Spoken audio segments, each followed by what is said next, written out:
I've been in the Writers Guild since about 1980, 81, and I think there's been like 5 strikes since then. And it's ironic that they're called writer strikes, because each new technology introduced, cable, video cassettes, DVDs, streaming, has been a strike against writers first. Each new technology has been used and exploited by the studios to screw the writers more, and as the pie got bigger, the writer's slice got smaller. But the writer's strike is no different than any class struggle. Writers are the laborers, and the studios are the plantations.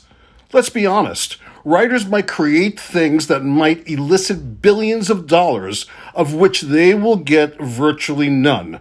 It's so patently unfair that it's absurd that it even has to be argued about.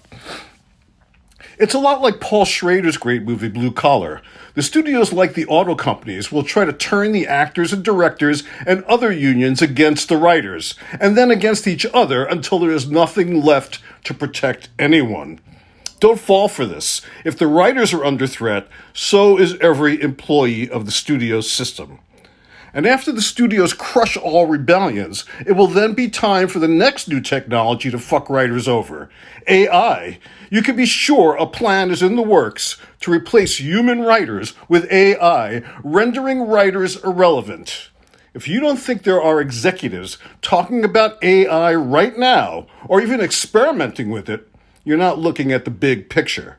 But remember what happened to the plantations.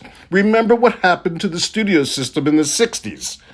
Everything's temporary, even technology, even humans. So make no mistake, this is a workers' strike. It might sound ridiculous, but writers are just like farm workers and auto workers, only writers are workers who work with their minds. God, can you imagine what this country would look like without unions?